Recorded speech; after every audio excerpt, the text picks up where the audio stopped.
Bonjour chers étudiants, cette deuxième vidéo a pour objectif de traiter de la méthodologie du commentaire de texte.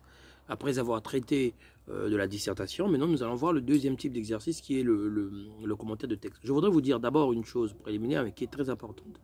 C'est que je tire toujours les textes que je donne de votre document de TD.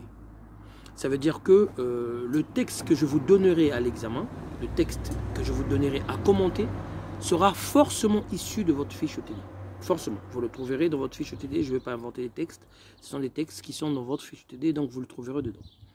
Deuxième chose, il ne faut pas choisir a priori un type d'exercice. C'est-à-dire qu'il ne faut pas vous dire que moi je ferai la dissertation à tout prix. Pourquoi? Parce qu'il arrive souvent que le commentaire de texte soit l'exercice le plus simple.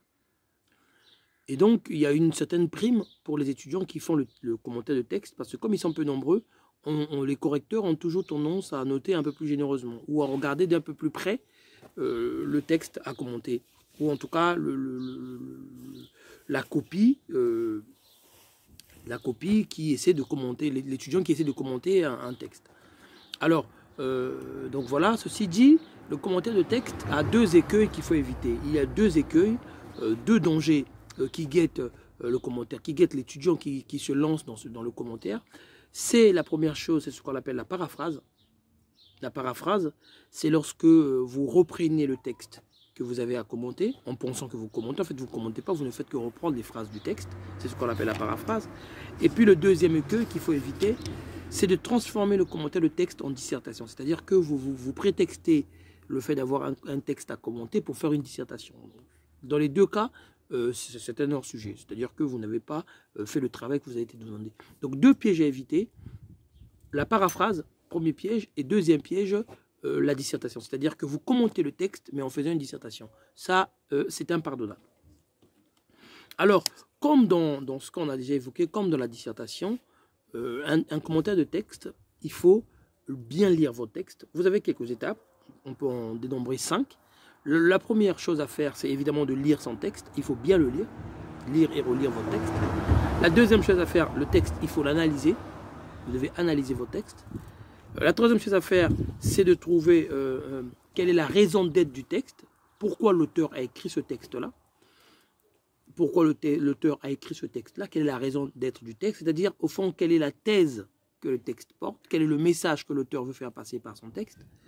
La quatrième chose à faire qui est fondamentale, c'est de construire un plan. Il faut construire un plan.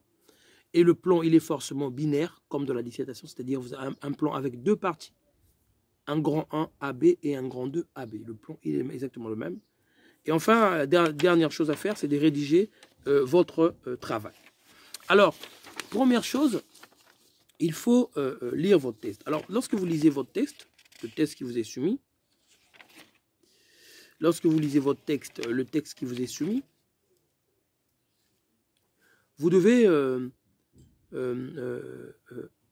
lire le texte pour le comprendre. Pas simplement lire le texte parce que, par plaisir, beaucoup d'étudiants, malheureusement, lorsqu'ils ont en face d'eux un texte, ils le lisent rapidement sans voir les subtilités du texte. Mais le texte est un message que l'auteur veut faire passer, donc il utilise différents moyens, différents styles, quelquefois des styles de figure, pour expliquer les choses. Donc, l'apprenti juriste qui est en face d'un texte doit pouvoir le lire et le relire, en voyant bien le sens des mots, de chaque mot, en regardant bien quels sont les adverbes que l'auteur utilise, quels sont les mots de liaison que l'auteur utilise, tout ça pour trouver quel est l'équilibre global du texte, quelle est l'économie du texte. Donc lire et relire le texte. Alors, analyser le texte, ça va dans le même sens avec ce que je viens de décrire, mais l'analyse du texte passe par quoi? Il faut définir le domaine du texte. Quel est le domaine du texte? C'est-à-dire, le texte se rattache par exemple à quelle partie de votre cours? D'accord?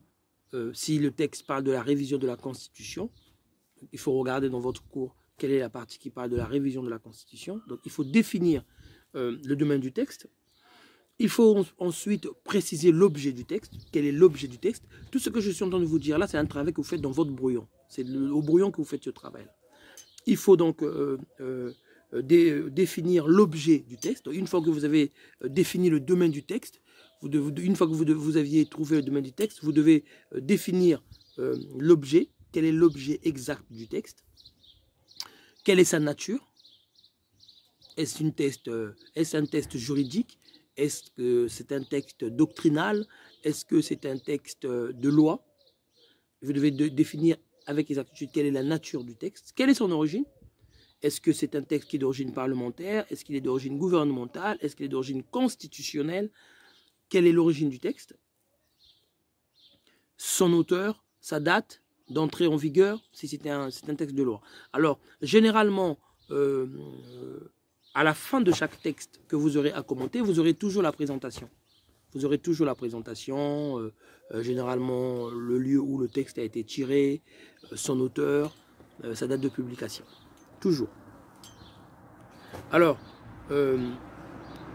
là ensuite, vous devez aussi trouver quelle est la terminologie du texte, quels sont les termes techniques qui sont utilisés, quels sont les termes techniques qui sont mis en avant, vous devez les retrouver. Et généralement, ce travail d'analyse va vous conduire à déterminer la structure du texte. La structure du texte, et c'est cette structure du texte qui vous permettra de faire un plan. C'est cette structure du texte qui vous permettra de tirer un plan. Alors, si on en vient maintenant à la rédaction de votre travail, stricto sensu, lorsque vous avez trouvé, une fois que vous avez trouvé quelle est la raison d'être de votre texte, la raison d'être, souvent, c'est cette raison d'être que vous devez interroger pour mettre dans la forme interrogative qui constituera le problème de droit, c'est-à-dire le problème de droit qui est soulevé par le texte. Le problème de droit qui est soulevé par le texte. Donc, dans un premier temps, dans votre introduction, la première chose à faire, évidemment, vous allez toujours revenir à la phrase d'accroche. Une phrase d'accroche qui présente le texte, qui pose le texte. Une fois que votre phrase d'accroche pose le texte, vous devez ensuite non pas définir les concepts, parce que vous ne pouvez pas définir les concepts d'un texte, parce que le texte, il y a beaucoup de mots, mais vous devez plutôt faire la présentation du texte. La présentation du texte. Donc, après la phrase d'accroche, c'est tout de suite la présentation du texte. La présentation du texte, c'est souvent le nom de son auteur, si c'est un texte doctrinal, ou encore son origine juridique, si c'est parlementaire ou réglementaire, ou constitutionnel, sa date de publication, sa date de rentrée en vigueur, si c'est un texte doctrinal, ça a été publié où et quand, dans quelle édition, dans quel ouvrage. Tout ça, ce sont des choses que l'on vous donne. Au cas où vous n'avez pas ces éléments-là, vous ne les inventez pas. Vous ne présentez le texte qu'à la limite des informations dont vous disposez. Vous n'inventez pas d'informations. Alors, il faut donc préciser la nature du texte, son origine. Ensuite, une fois que vous avez fait la présentation du texte, qui est obligatoire, vous pouvez glisser un mot sur le contexte de l'écriture de ce texte-là. Le contexte, donc ce contexte-là peut avoir un volet historique, évidemment, dans ce contexte, peut avoir un volet historique.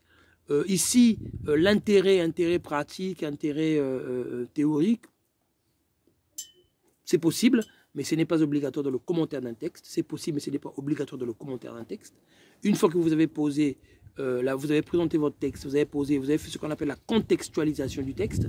Ce qui sera important derrière, c'est quelle est l'idée générale que présente le texte. Voilà, quelle est l'idée générale? L'idée générale, c'est au fond ça, la problématique, c'est au fond ça. Quelle est l'idée principale que l'idée générale que l'auteur veut porter dans le texte? L'auteur veut faire passer quelle information? Quelle est l'information que l'auteur veut faire passer? Ou le texte veut faire quoi? Généralement, vous avez un texte.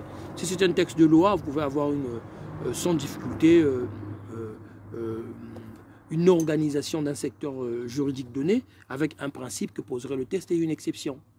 Bon. Et après, une fois que vous avez ça, votre idée générale du texte, vous arrivez à l'annonce du plan. L'annonce du plan, c'est la structuration du texte. Et là, vous avez deux possibilités. Soit vous allez faire ce qu'on appelle un commentaire linéaire, c'est-à-dire vous allez commenter ligne par ligne, selon la structure même du texte.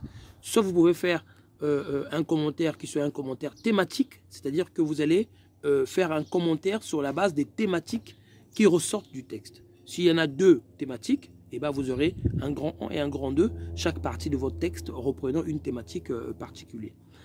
Le plan ne change pas, c'est toujours un plan binaire, grand 1 AB, grand 2, AB. Les intitulés, c'est le même principe, sauf que cette fois-ci, les intitulés doivent coller au texte. Il faut que le correcteur sente que vous ne vous égarez pas, que vous ne profitez pas du texte pour raconter votre vie ou pour étaler les connaissances de droit que vous avez. Les connaissances de droit que vous avez ne viennent que pour venir étayer le texte, pour venir compléter le texte, pour venir expliquer le texte, pour venir enrichir le texte. Commenter un texte, c'est le compléter, c'est l'enrichir, c'est l'interpréter, c'est l'analyser. C'est-à-dire que votre travail, quand vous commentez un texte, c'est de faire en sorte que l'article de la Constitution, par exemple, qui dit que tous les citoyens sont égaux devant la loi, c'est de faire en sorte que le maraîcher, le boucher, le boulanger, la maman qui vend à Total, que ces gens-là soient capables de comprendre cette phrase une fois que vous l'avez commentée. Alors que si on lui donne la même phrase avant votre commentaire, la personne n'aurait pas compris grand-chose. C'est-à-dire, votre travail à vous de commentateur, c'est d'expliquer, de rendre intelligible et clair un texte. Et donc, pour ce faire, vous avez exactement les mêmes obligations méthodologiques que pour la dissertation, c'est-à-dire un plan structuré en deux parties, grand 1 AB, grand 2 AB. Voilà ce que je pouvais vous dire par rapport aux commentaires de texte. Évidemment, je suis disposé à en discuter avec vous. Merci et bon courage à tous.